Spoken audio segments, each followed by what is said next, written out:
Good.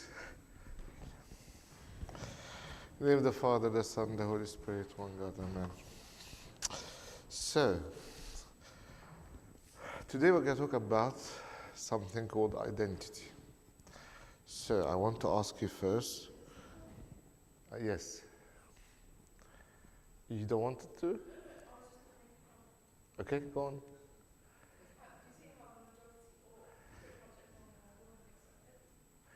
How about Leandro? Okay, let's move on from this amazing comment. Thank you very much. Okay.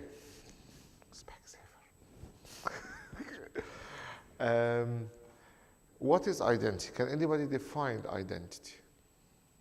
And use the mics you guys have. Who you are, what makes you you. Who you are and, sorry? What makes you you. What makes you you.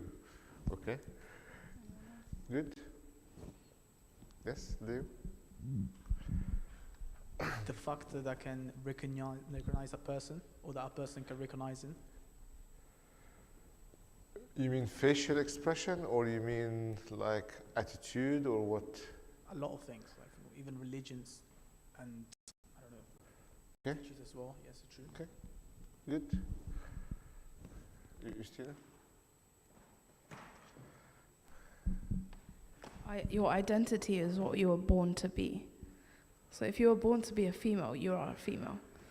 If you are born to be a male, Fair enough. you are a male. So So gender if I'm identity. born to be a child of God, I am a child of God.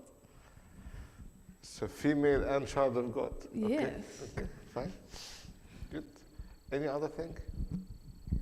So identity is like meaning in who you are as a person, your background, your culture, how you grew up, where you grew up, and so on. With the Good. checklist. Yeah. Very good. I think identity refers to qualities, beliefs, personality, expressions, define a person or a group, essentially answer the question who we are. Good. It comes various aspects, including social, like identity, like gender, ethnicity, social class. What do you mean by social class? Can I identify someone per their social class? Absolutely. Like somebody rich, somebody poor, somebody of intellect, somebody who studied, somebody who didn't study. Yeah. Interests and beliefs. Very good. So, who do I identify myself? So if I ask you guys each to tell me what or who do you identify yourself? You are a girl. Yes, I know that. A female child of God. Okay. What else defines who you guys are?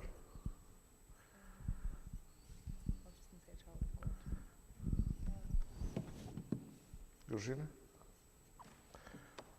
What do you identify yourself, or who do you identify yourself? Family. Absolutely. Who you are. Absolutely. My parents, my siblings. Good. I'm a developer. Sorry? I am a developer. You are, so your job, you are a developer. Very good. Eddie? Coptic. Being a Coptic. Is that a religion or like in terms of Egyptian? I mean, yeah, it goes towards Egyptian, but being Coptic is my identity. As a religion and Egyptian. Anybody? Yes? What you've studied. What you've studied. So if I say I am a doctor, I am an engineer, I'm a pharmacist, it gives you a bit of identity to who you are. Very good. I'm an accountant, I'm a mechanic. That's who I am. Anything else? طيب بصوا يا شباب. John, what do you identify as? Thank you. Good. So I've just put it. So you can identify yourself by gender, by ethnicity. As we were saying earlier, I'm a coming from an Egyptian background. Can be by religion. I'm a Christian, Coptic Orthodox. I belonged, maybe I support Arsenal, maybe, or if support Man United or one of these things. Some people, this is defines them. Like I'm a great fan of whatever. Social status, I'm married, I'm not married. Some people think of I am an introvert, I'm an extrovert, right? Some people define themselves of what they do. I'm, like I said, I study economics, I do accounting, I'm a teacher, I'm a teaching assistant. Yeah, all of this together, yeah. All of these together find who you are. Are they exclusive? So can I say, because just I'm a man, I'm just a man, I'm not, nothing to do with religion, or nothing with background, or nothing to do with family, or they are inclusive, they all come together? What do you think, exclusive or inclusive? Inclusive, very good. So if I say, what is identity? Somebody, do you know what is this? So they call it? Venture, very good. So if I have a orange and a purple, the intersection part becomes what? That color that I can't know, like it's almost brown or something, right? So something between both together, sorry? No, I'm not calling brown, but like the colors here are different than the colors on the screen. Thanks for calling a bone a color brown, like seriously. Your identity is blunt. No, I know. But the more I belong to a number of things, look what it looks like. That's who we are sometimes. Look at more. That's, well, we're going to find out. Because these sometimes create an identity that doesn't have a color, which can be a problem. I'll give you an example. If I say I work in a place where everyone with each other in a rough way, and the language they're using a bit tough and rough and maybe borderline inappropriate. And I belong to this environment. I work in that environment. It can affect how I end up being with people at work, and unfortunately can affect how I can be with the people at home. It shouldn't, but when charged, when people interact and affect each other, it becomes something not good, and almost dilute who I am. Because in a nice possible way, I call it the mask or the hats. So if at home I'm wearing a hat, at work I'm wearing a hat, at church I'm wearing a different hat, when I'm with my male friends I'm wearing a hat, when I'm with my mixed friends I have different hats, when I'm alone I'm someone else. So these circles alone, they are fine, but when we put them together, it dilutes who I am actually and makes it very not tasteful sometimes. Yes? So you're saying we shouldn't have this hat? We're going to figure out. It becomes very difficult to maintain them all together. So we're going to have an example of someone who did that. Can we switch back the mics? Is that a question? Oh. Okay. And I have an example of someone who can read that. Me, I can. Okay. Go on. Then Abram went up from Egypt, he and his wife and all that he had, and Lot with him to the south. Abram was very rich in livestock, in silver and in gold. And he went on his journey from the south as far as Bethel, to the place where his tent had been at the beginning, between Bethel and Ai, to the place of the altar which he had made there at first. And there Abram called on the name of the Lord. Lot also, who went with Abram, had flocks and herds and tents. Now the land was not able to support them, that they might dwell together. Possessions were so great that they could not dwell together. And there was a strife between the herdsmen of Abram's livestock and the herdsmen of livestock. The Canaanites and the Perizzites then dwelt in the land. So Abram said to Lot, "Please let there be no strife between you and me, and between my herdsmen and your herdsmen, for we are brethren. Is not the whole land before you? Please separate from me. If you take the left, then I will go to the right, or if you go to the right, I will to the left." And Lot lifted his eyes over the plain of Jordan, that it was well watered before the Lord destroyed Sodom and Gomorrah, like the garden of the Lord, like the land of Egypt, as you go towards Zoar. Then Lot chose for himself all the plain of Jordan, and Lot journeyed east. And they separated from each other. Abram dwelt in the land of Canaan, and Lot dwelt in the cities of the plain and pitched his tent even as far as Sodom. But the men of Sodom were exceedingly wicked and sinful against the Lord. Thank you, Stephen. Very beautiful reading. What do we have here today? Who is Lot? Like in terms of Abraham? Nephew, very good, his nephew. So Abraham is Lot's uncle. So Abraham was very rich, so is Lot. They both have businesses, and the businesses are conflicting. So Abraham, as a good uncle, says to his nephew, "You choose where to go. If you want to go east, I go west. If you go north, I go south." Couldn't be better. What does Lot, how Lot make a decision where to go?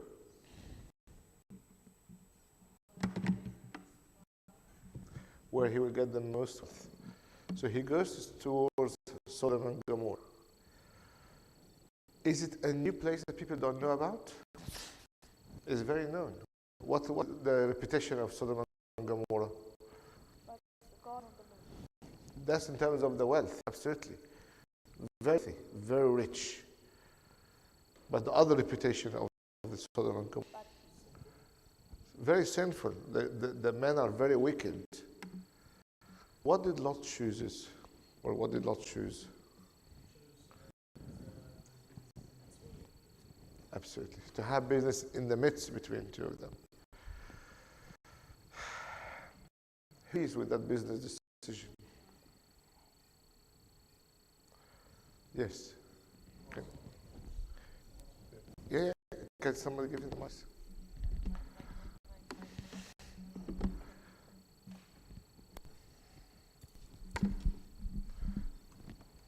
Yes. It's not the best answer. That's Reason why it's because you specifically said who agrees with the business decision. Yes. And if it's between two wealthy cities, then I would say, yeah, it would be an ideal place to be, because you're going to get wealthy people to make exchanges with, and that's going to help grow your business. Very good. But with that outgrowing business and increasing business comes a cost. And the cost is these people are very wicked. God doesn't exist there. Does that make this a good decision? Very difficult decision. And sometimes we all fall into the same problem. I got an offer in to be a manager in a nightclub or somewhere that is not very good. But it pays well. It pays well, absolutely. Do I go there or not? I being offered a place where there is gambling and all sorts of things. Do I go there or not? But it pays well. Like, I want to put food on the table. Good. So is Lot. Lot did not do what the people of Sodom and Gomorrah did. Very good. You go on, Georgina? Yeah,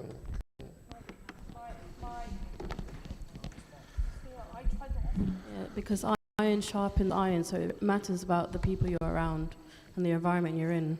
Because it can, we can all say, oh, we won't do this, we won't do that, but peer pressure is a real thing as well. 100%. And guess what happened? Who knows what happened after to this story? What happened to the story after? First of all, yes, go on. To Sodom and Gomorrah Yes. with his family, and then he had to leave because it was going to be burned down. Absolutely. So talk about business decision. He went with lots of money. How much did he come up with? 0.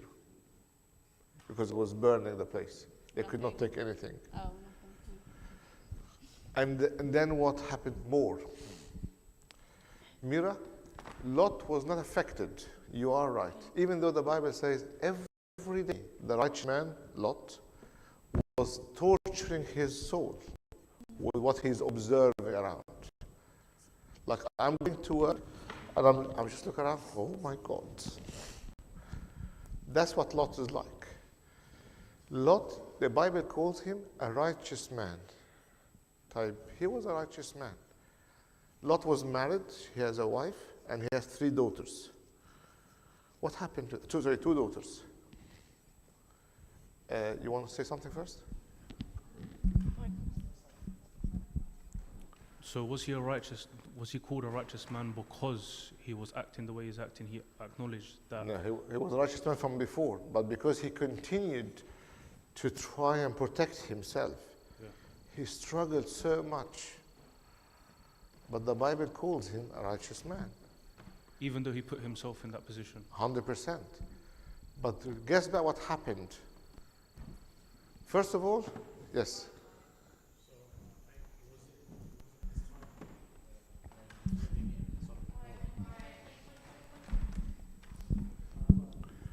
Was it in this period where, when he was living in one of the cities, that men came to his house trying to... The 2 angels, yes. The 2 angels at his house came, and he knew they were angels, and he tried to protect them. He didn't knew they were angels, but he knew they are men sent from God, yes. Oh, apologies, yeah. No, it's okay. And then you had these crazy men that came, that tried to attack them, but instead he had to sacrifice something else, something more significant, quite significant for him. Absolutely. That place was so wicked that as soon as they saw 2 cute men, like you guys say nowadays, they were just, something turned in their brain completely wrongly. To the point that they kept banging on the door, give us the men you have. See, let's see the people around Lot. His wife, what happened to his wife? Turned to salt. Turned to salt, why? She kept looking back. God said, when you turn, don't turn back. But she was so comfortable. They had lots of money. Imagine you had so much money, and all of a sudden I'm telling you, leave everything and walk away. Can I just have another look? But God said, don't look. It doesn't matter. Like, it's just you want to look. I'm not taking anything. Yes, Hajj. I'm going to tell you what happened to the daughters. You don't really want to know. So, very bad thing, unfortunately. Get quiet. So I'll explain. So end up his wife, being used to disobeying God. Disobeyed him another time. But this time God would say, no, you don't deserve to be saved from the furnace. And he turned into a pillar of salt instantly. The 2 daughters came out of the place, thankfully, with Lot. But all of a sudden, because they saw what was happening there, and the mentality there was very not nice, they said to each other, are we going to be not married? We want to have kids. What do? They end up doing something really, really bad with their dad. They end up being pregnant from their dad. Can you see, imagine why we say, don't make decisions. You must protect yourself.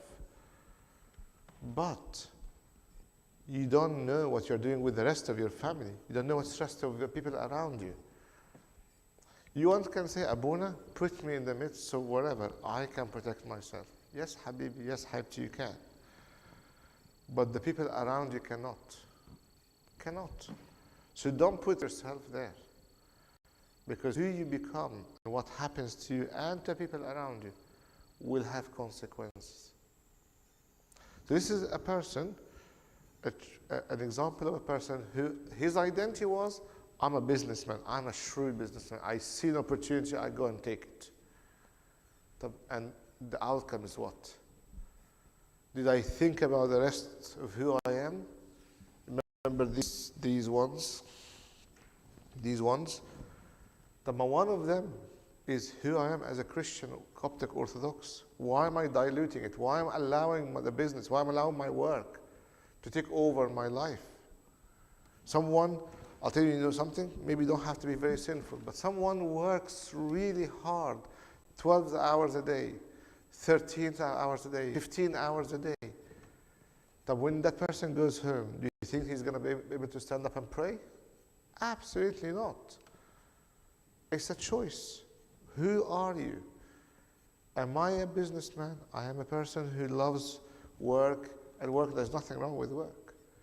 But am I going to be the person that say, I'm a businessman, or I'm going to say, I'm a good Christian? I can have both, provided they don't dilute each other, they don't affect each other. We're going to have now a good example. Who do you think is going to be? Who's famous with lions? Daniel, Habibna Daniel. Before I continue, I'm going to ask a question. What's the difference between a prisoner, an asylum seeker, a person who is under house arrest, and a person who is taken as a captive of war? Go on, Leo. The action they did to go into that. Sorry? The action they did before to go into either one of them. Now, what's the difference between these four people? The reason why they were into their situations. Like, for example, the prisoner must have committed this crime. Correct. The one that is imprisoned at home must have committed like a lesser crime. Correct, but a captive of war, you don't have to be, you did not commit a crime. So then the circumstances. Okay, fine. Sorry? Different forms of prison. Can you give me the differences? A prison, a person in a prison. In a 4x4 cell. 4x4 cell. Do they have any freedom? Maybe an hour. An hour just to walk out and come back again. That's it. Yeah. The second one is person under house arrest. A prison at home. You have a big home. You have a home. But you're still imprisoned. Absolutely. So rather than just having one room, I'm having maybe 4 rooms. I can walk around. Yeah. The one in prison is controlled who can come and visit, who can't. Person house arrest, at least I can look from the window, I can see humans passing by. I might be able to interact with some of them. Good. Third one was what? Asylum seeker. Prisoner in the sense of like government or the country that you're trying to get to, or that you're I wouldn't call him prisoner at all. It's a person who chose to go to another country, trying to belong to the country, but until he gets the full application sorted, he has some restrictions. Limitations, yeah. But he can go out, he can talk, he can walk, he can do things, but not fully until he's fully given the permission to be a resident. Right? And the last one, a captive of war. Yes?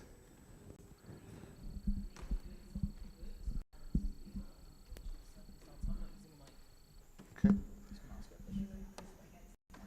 It's a prison against their will. Have they done anything wrong? The wrong thing they did was that they were on the wrong side. Probably. Yeah. So Daniel was which one of this category?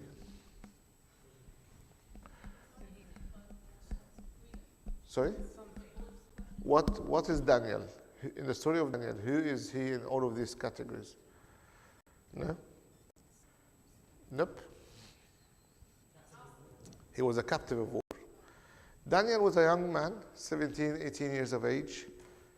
All his crime, like Marianne was saying, he was in Jerusalem. He lives in Jerusalem. The king Nebuchadnezzar came and said, I'm going to take everyone. He won the war. He destroyed the temple, destroyed the city. He said, everyone comes. I don't care what you do. Come with me back to Babylon. So all of a sudden, I have done nothing wrong. But I'm a prisoner of war. I'm a captive of war. I have zero choices to make. And he was taken to walk from Jerusalem to Babylon. Him, his friends, his family, anyone still alive from their family or people around him, all is taken to walk back to Babylon. Type, what do I do there? Because he's a young man, he is educated. As I'm speaking, I want you to tell me what is his identity. What do I call, well, you know what, I'm going to stop there. At that time, what is the identity of Daniel? What do I identify him? Captive. A number amongst everyone else. Has nothing. Pretty much has no name, pretty much, I don't care. You're just, the only qualification you have, you are alive. And you are Jewish. That's your only qualification. If he wasn't a Jewish, would he have been taken? Did he do anything wrong, Daniel? But because of who you are, I'm going to take you as a captive of war. I'm going to drag you all the way to Babylon. Daniel looks like a nice guy. Daniel looks like a person who is educated. So the king says what? King Nebuchadnezzar was a good guy to some extent, like he had a good vision. He said, I want all the educated people to come to me. I'm going to teach them. I'm going to feed them. I'm going to train them. And eventually, after 3 years, I want them to become my counselors. I want to become like this is the people I would rely on. Fair enough? So going from captive of war, no one, to eventually having a position to be a counselor of the king. Who wouldn't jump on this opportunity? If I'm talking about pure business, who wouldn't jump? Everyone would, right? So everyone goes, yep, please take me. I want to be a good person. I want to be respectful. I want to do something for my family. So Daniel and his friends go, and they end up being chosen to be in the group of people. The king says, hey, you know what? So you don't have any excuses. I'm going to feed you from my table. I'm going to make you drink from my drinks. So I want to see you at the end of the 3 years like John, like very strong people. Like I want to see you. It's not like John, not like John. I want to see you, and I want you to see a fit, like handsome humans. But we have a problem. Daniel was fasting on that time. You know, imagine you are sitting on your own place. God has told you to fast at that time. So he was fasting. Then you are taken as a captive. You don't have a choice. Then you are given an opportunity. And you have to eat, to go to that level of being the counselor of the king in a place where you are supposed to be captive and almost a slave. Because the other option, if you don't jump there, is to be a slave, is to obey the king. So Daniel says, all I need to do, you need to eat from the food of the king. What would Daniel do? No, I'm not going to eat. One would say that, why? Why wouldn't you eat? God told me it's fasting time, I can't eat. But this is silly, you don't have a choice. You've been ordered to eat. No, I'm not going to eat. Why, Habib? Because I'm a Jew and I obey God. Really? Look what your God has done to you. You are a captive. in a foreign place. You don't have no identity. No, I carry my identity. So they end up saying, I don't want to eat from the food of the king.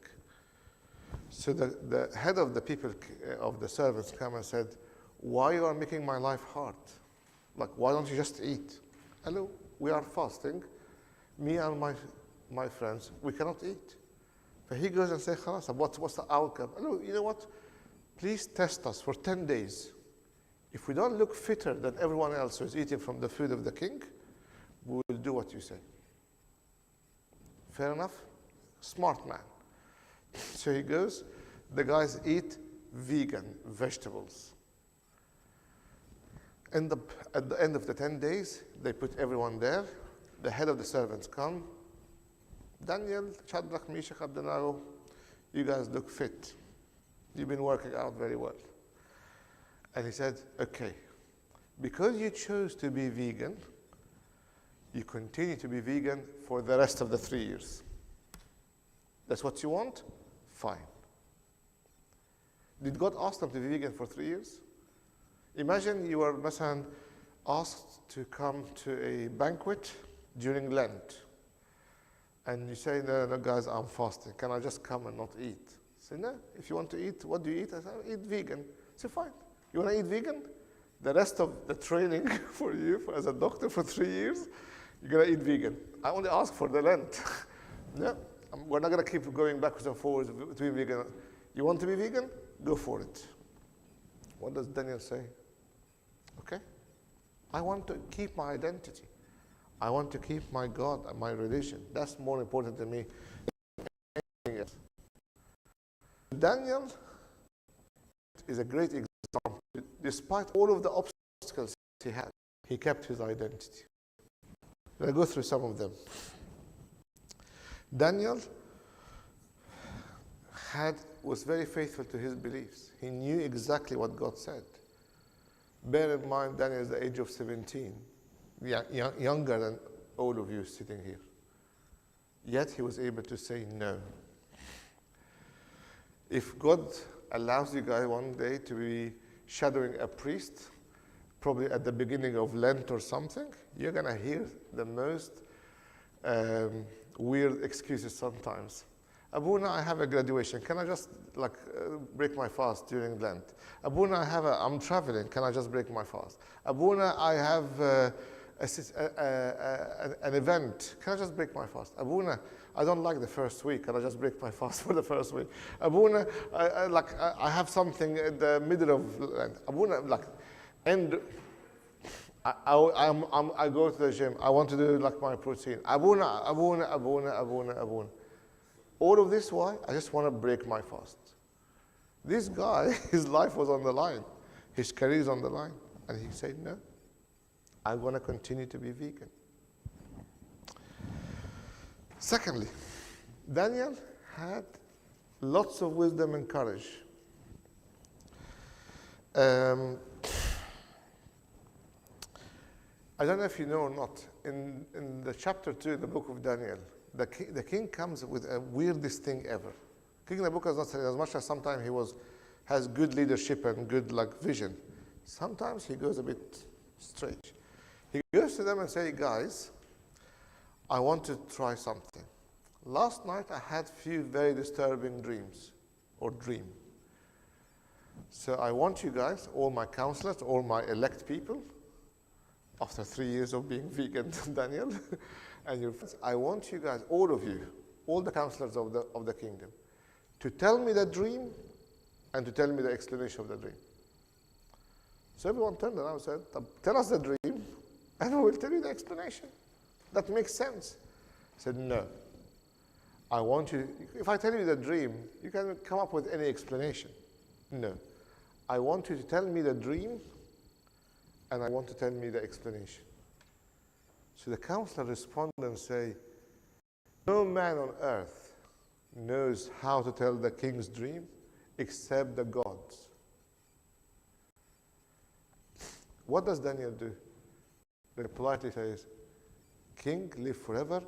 Give me 3 days and I will tell you the dream and the explanation of the dreams. What does Daniel go and do? Goes back to fasting and goes to prayer. Daniel, like, I'm not done. No. I know that power that God has given me. Fasting and prayer. So he goes with his 3 friends, beautiful friendship, amazing. Like, if you ever want to talk about friendship, look at these 4 together.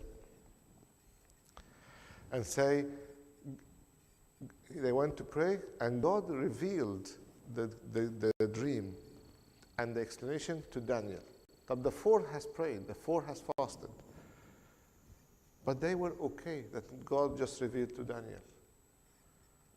So Daniel goes to the king and tells him the dream and the explanation of them. So God say, you are amazing, Daniel.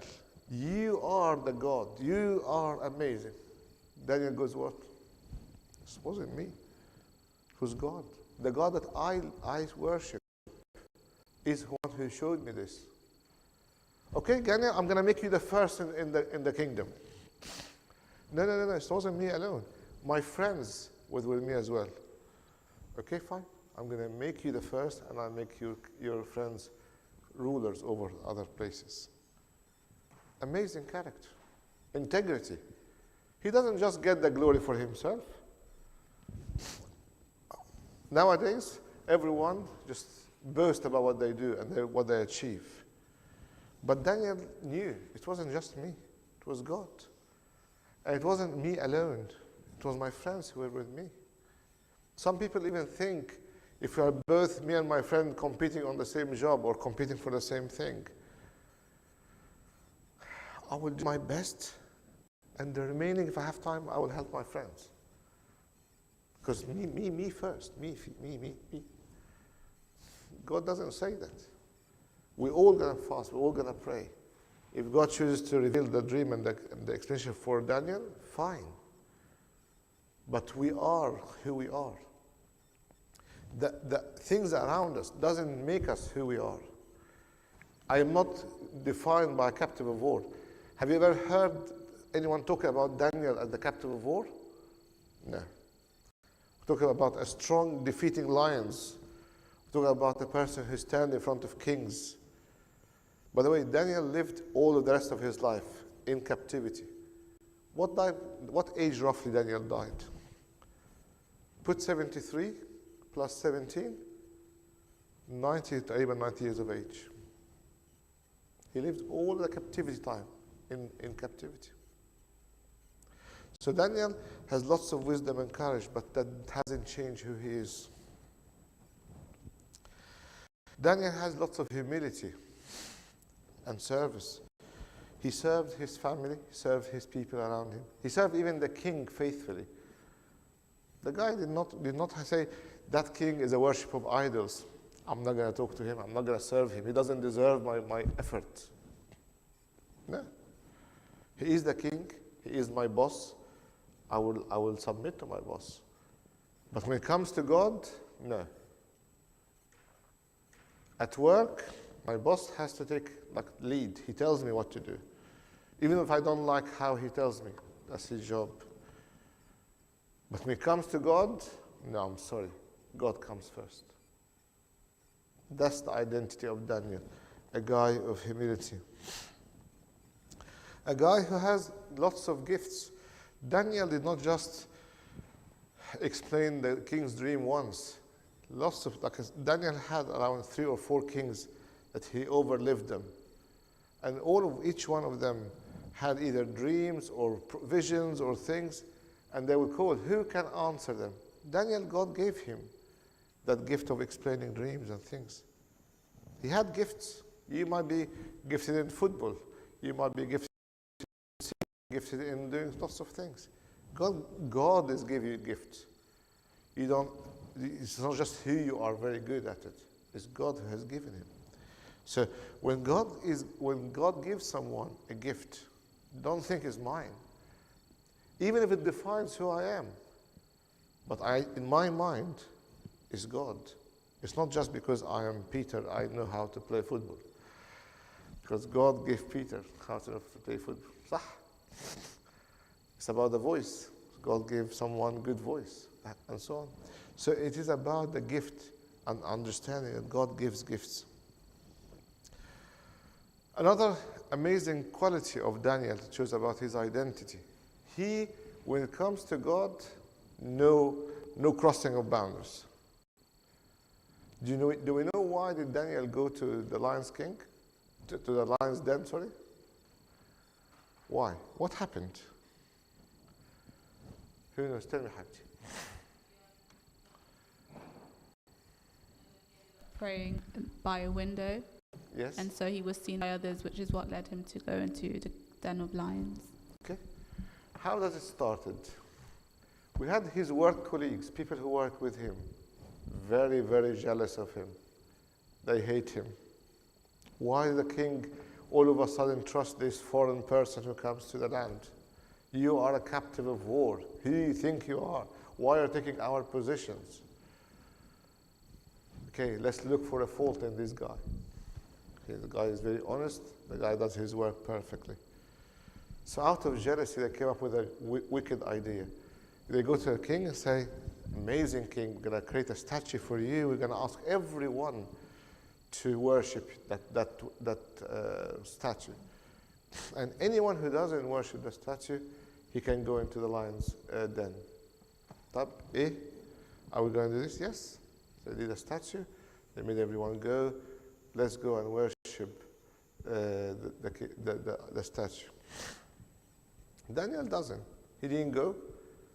But Daniel had a habit every day to pray at the 9th hour, which is 3 o'clock, at the 3rd hour, which is 9 o'clock in the morning. He opened the window facing Jerusalem, and he would pray there. Sounds like he was praying like that, what we pray with the Agbiya. Every morning at a specific time he was praying. Daniel doesn't change his habit. This is, I'm a child of God, I will do what God says. Doesn't matter. The judge observing. Daniel is standing in the front of the window.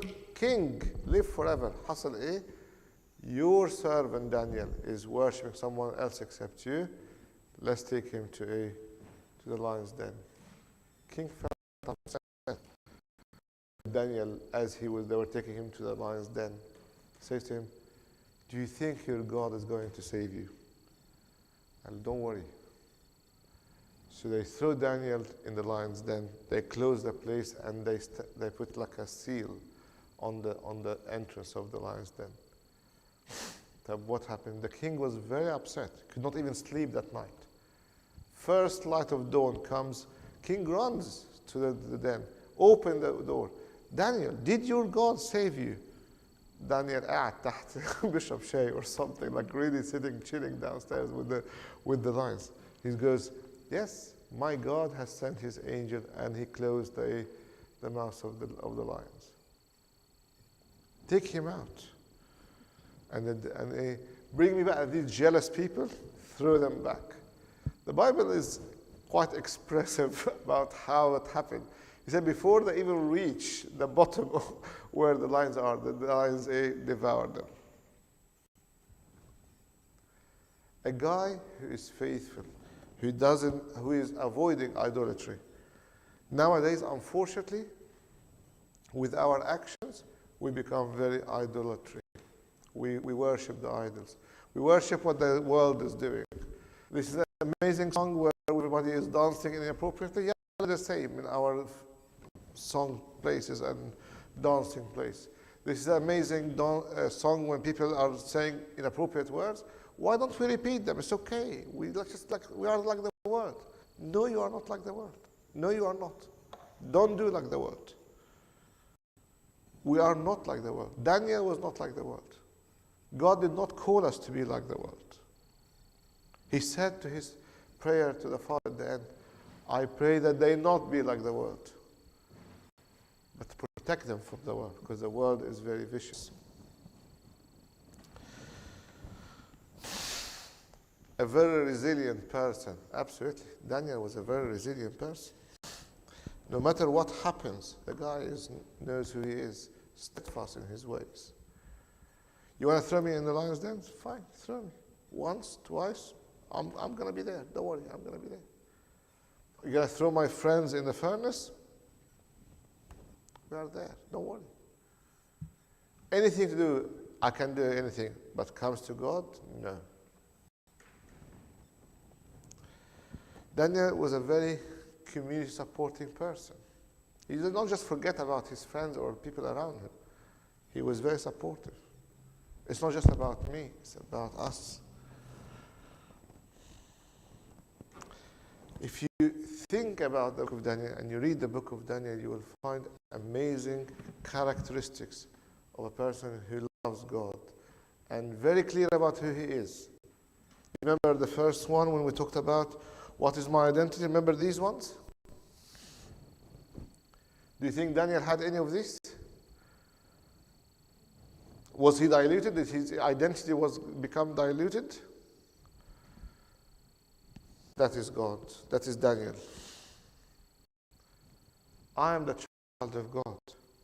God is first and foremost in my life. Everything else, whether it works, whether work, where is family, where is friends, where is my career, where is my business, where whatever you want with it, if it fits the characteristic of being a child of God, this is who I am. I can't have hats, I can't have masks. I can be funny, I can be jokey, I can be present, sociable, but I don't need to mimic the world. I don't need to do that. I need to be who I am. And I'm the child of God. I don't need to change to please others. I don't need to do that. Questions or comments?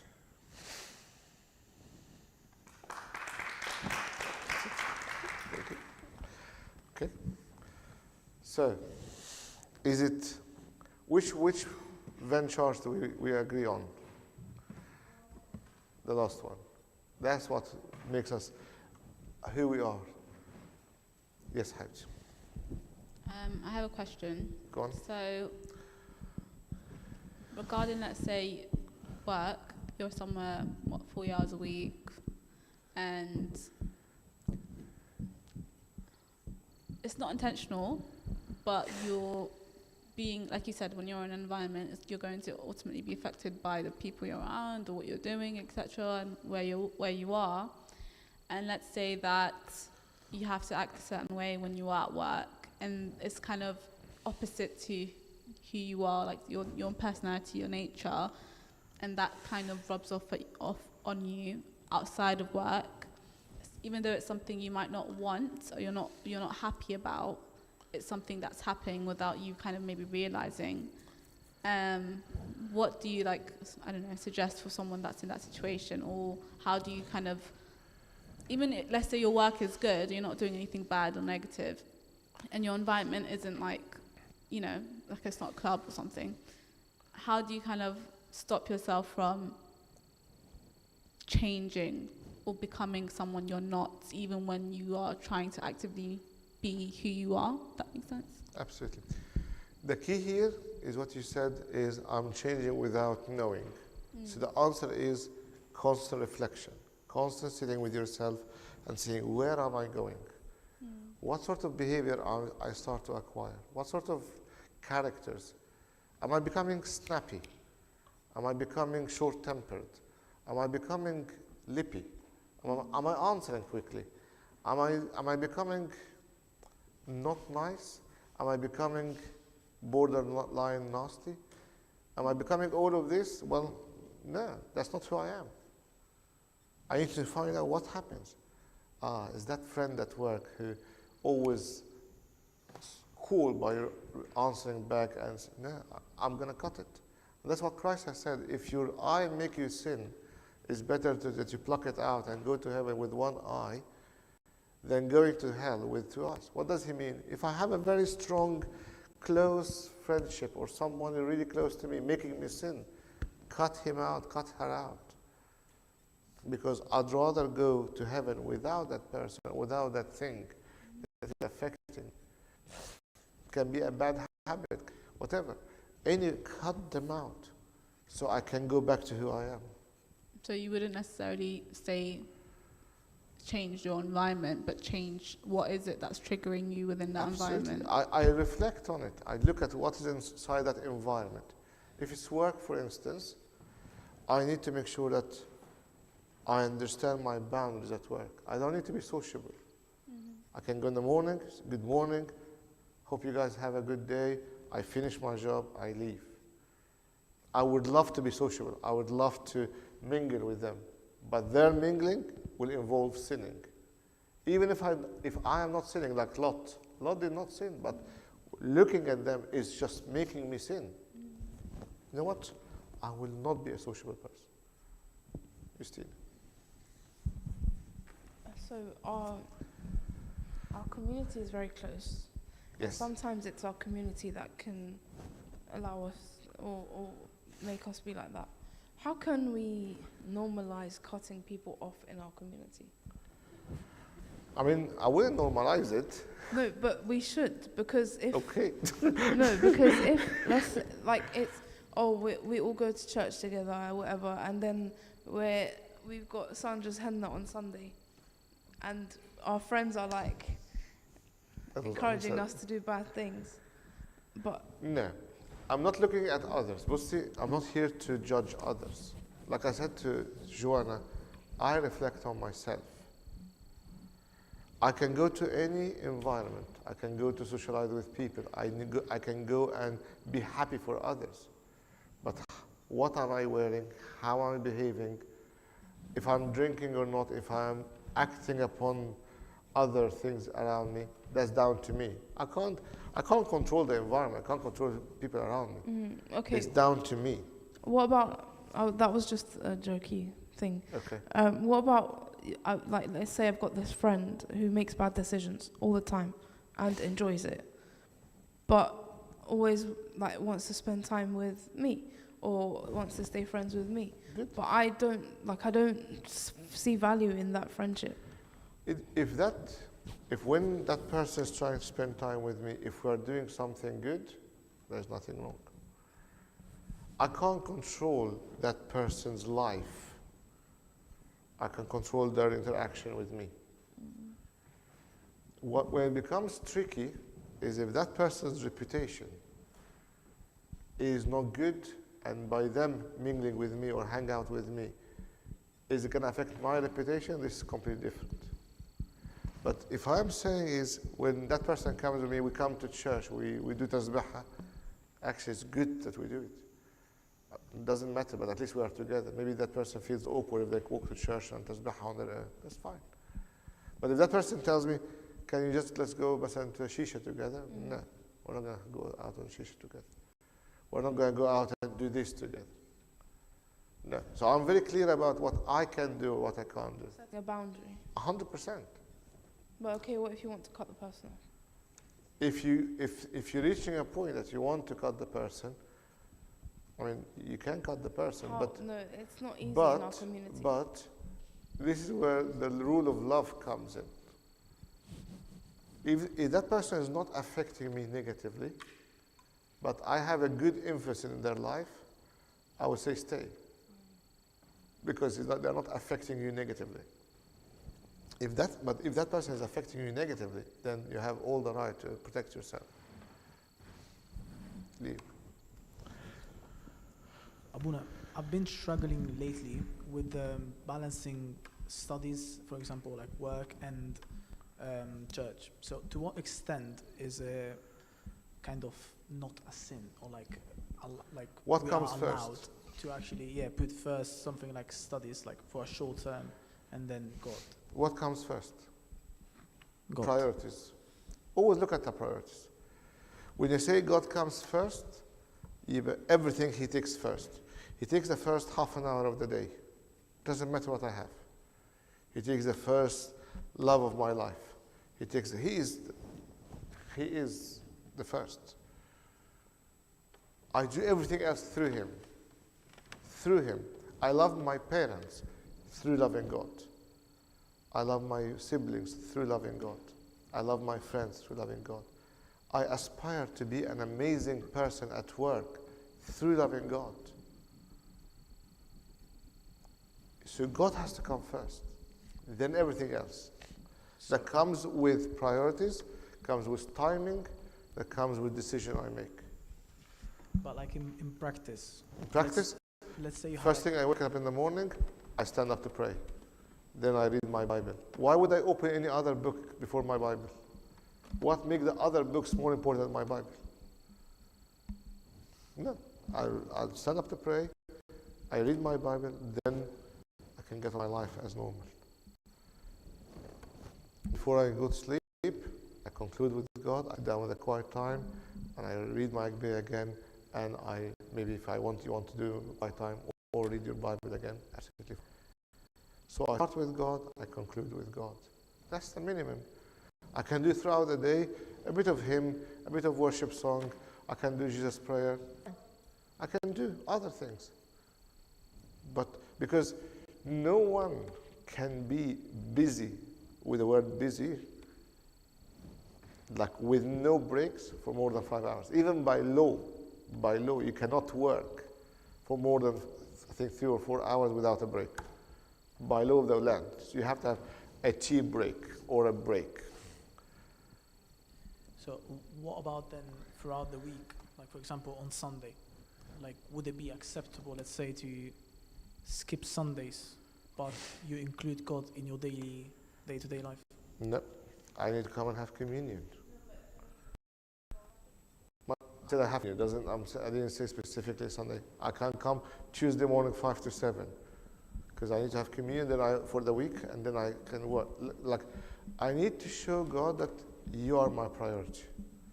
Then I will get on with everything else in my life. And I'm telling you something I've experienced even before I become a priest. When you put God first and you tell him, you are my identity, Arab, he changes everything around you, changes it. So out of experience, I know it's exactly like it works. John. Oh, John, do you want to say something? It's match up. It's all right. That's okay. So, you gave the two comparisons of two different identities, which are amazing. Now, my question, I've been thinking about this myself for a long time. Now, we see Daniel as someone who, we don't see him as the captive, as, you gave the good example. But Lot has a blurry identity. But Lot was a righteous man according to the Bible, and he probably presumed himself to be a righteous man as well. Absolutely. But we can see there's a blurry line there. Now, some people will say that you can say in yourself how you are, but is that, through self-reflection, you can say, I'm this is my identity, I'm here, there, I'm trying to be for God. But is your identity what you say yourself is, or is it how other people see you ultimately? Reflection on other people's eyes. Yeah, to be honest, identity is what God says about you. Because what I say about myself, or what people say about me, are completely different. I'll give you an example. Thomas. What do people talk about Thomas? Doubting Thomas. Even though he just doubted once, the guy twice with the story of Virgin Mary. But we are like to judge people. I don't know why. We like to label people. The doubting Thomas. Okay. Then what did Thomas do? After that episode of doubting, he went and preached. The guy reached a point that he has nothing else to have to give to the poor. You know what? I'll send myself as a slave and the poor to the poor. The guy was selfless. Absolutely. So what does Thomas say about himself? Maybe he will be like St. Paul. He says, I can't believe I was persecuting the church of God. Paul, when he says, I feel himself as a chief sinner, he was not faking humility. The guy felt like, I actually killed Christians.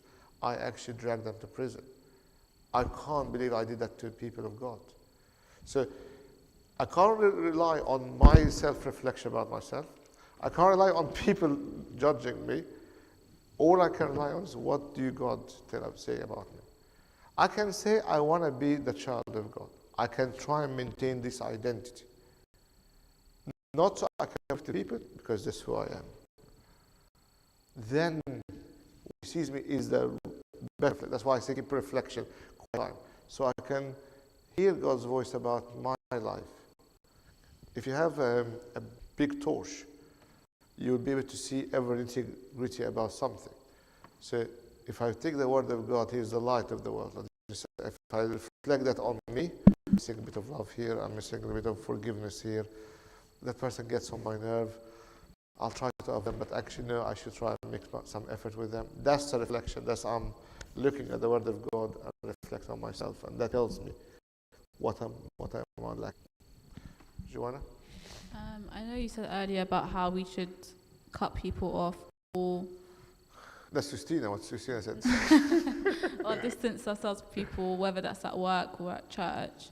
But like, let's say in terms of, I think gossiping is poison, and I think something that happens often in the church, unfortunately. And I just wanted to have a bit of an understanding of how you would suggest we go about it if we were to say something to someone, or like if someone was to be gossiping about someone else, how could we would you suggest we communicate that to that person, or redirect the conversation, or cut them off? Bussi, I am no better than anyone else. So I cannot pretend that I know better than others. So, which means what? If somebody is gossiping in front of me, and we are all in the same level, I'm not talking like Abuna and others, because Abuna has a bit of responsibility. If I see someone making a mistake, I have to say something a way or another. Yeah. But we are all friends sitting down together.